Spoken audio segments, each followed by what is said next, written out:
ان پہ آپ کرپشن کا الزام نہیں لگا سکتے، تو اس لیے انہوں نے یہ کہا یہ چیزیں بیچ کے میں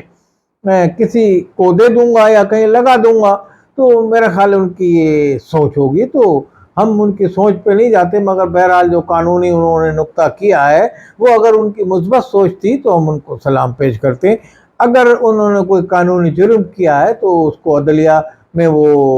یہ ثابت کر دیں کہ میں نے جرم نہیں کیا، اور اس کی وہ رسیدیں وہاں عدلیہ میں پیش کرنے میں اب تک ناکام رہے ہیں، تو یہ ان کے فیور میں نہیں جاتی بات۔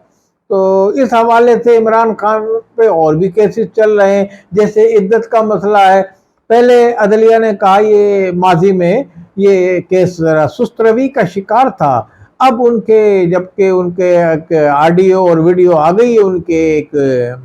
جو نکاح خواہ تھے انہوں نے کہا جناب غلط ہوا ہے یہ بات، اس پہ انہوں نے کہا تو یہ کیس کو بھی حکومت اب لا رہی ہے میدان میں۔ اب تو عدلیہ نے یہ جو مجسٹریٹ تھے جہاں یہ کیس تھا تو انہوں نے اس کو آگے گیا تھا وہ کیس، تو انہوں نے کہا کہ بھئی یہ کیس تو اس لائق ہی نہیں ہے قابل سماعت، تو انہوں نے قرار دیا کہ یہ قابل سماعت ہے اور اس کو واپس اسی عدلیہ میں لے کے جائے، اس کی مسلسل سماعت کی جائے،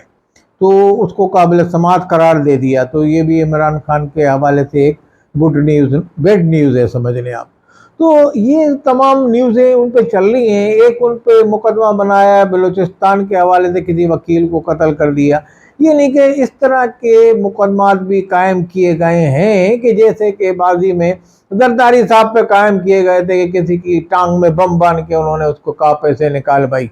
تو وہ باہر سے کوئی آیا تھا اس سے کہا کہ بھائی پیسے نکالو تم، یہ بم باندھا تھا کوئی مرتضی نامی شخص تھا۔ تو یہ میں پہلے بھی ذکر، اس طرح کے ہتھ کنڈے حکمراں اختیار کرتے ہیں اپنے مخالف سیاستدانوں کو دبانے کے لیے، سیاسی طور پہ ناک آؤٹ کرنے کے لیے۔ تو ہم یہ کہہ رہے ہیں کہ اگر کوئی بھونڈے مقدمے یا جعلی مقدمے یا یعنی کہ اس کو تیار کردہ مقدمات جو بنائے جائیں تو یہ نہیں ہونا چاہیے، اس طرح کے مقدمات نہیں بنانے چاہیے۔ جو جائز باتیں ہوں، جو عدلیہ میں واقعی جو مقدمہ قابل سماعت قرار دے عدلیہ، تو اس میں وہ پیش کیا جائے۔ ان تمام مقدمات سے ماضی کی روایت کو برعکس آپ کام کریں پی ڈی ایم کی حکومت۔ اب دیکھا یہ جا رہا ہے کہ پی ڈی ایم کی حکومت جانے والی ہے، عمران خان کے بعد ایسے مقدمات ہیں جس میں ان کی گرفتاری بھی متوقع ہے۔ گرفتاری ان کی آج تک نہیں ہوئی، کیونکہ ماضی میں جو گرفتاری ہوئی تھی،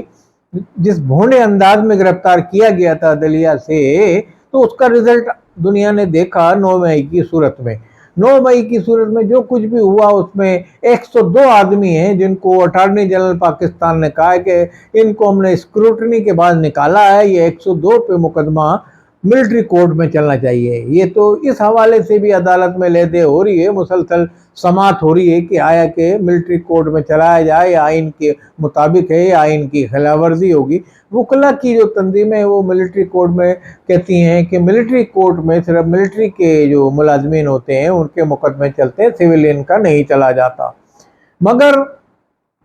وہ یہ کہہ رہے ہیں ملٹری کے حکام کہ ہم ماضی کی طرح کسی ایسے شخص کو اٹھا نہیں رہے کہ خفیہ طور پر اٹھا کے اس کو ہم کوئی غیر قانونی حراست میں رکھتے۔ اس طرح کی کوئی کوشش پاکستان میں جیسے کی جاتی ہے ماضی میں نامعلوم افراد اٹھاتے رہے، اس طرح کی آرمی کی طرف سے کوئی کوشش موجودہ دور میں نہیں ہو رہی، نہ کوئی ایسا طرز عمل اختیار کیا جا رہا ہے۔ ہم قانونی طور پہ انسداد دہشت گردی کی عدالت سے خطرناک، جنہوں نے 9 مئی کو جو فلم جن کی ویڈیوز بنی ہوئی ہیں وہ سامنے آ چکی ہیں، جو براہ راست ملوث پائے گئے ہیں، تو ان کے مقدمات ہم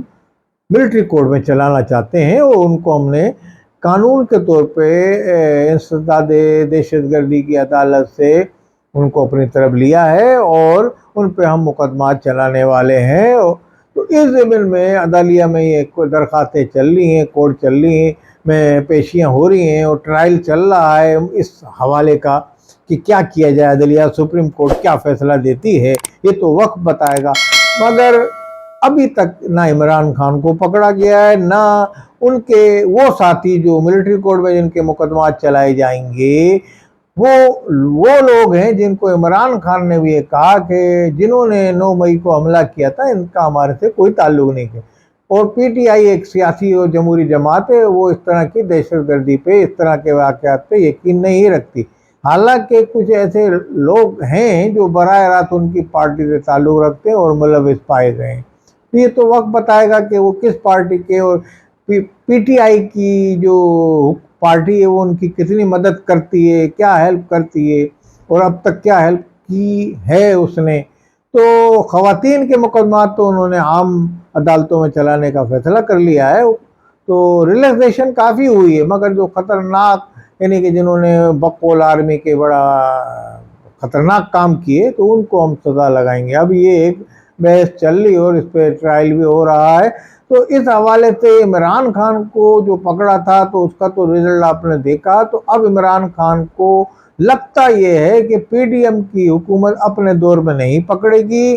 اور نگراں حکومت کے آنے والے دور میں عمران خان کو غالباً اریسٹ کیا جائے گا۔ یہ ہم ایک فور کاسٹ دے رہے ہیں، سمجھ رہے ہیں۔ تو اسی حکمت عملی پہ پی ڈی ایم کی حکومت کام کرتے ہوئے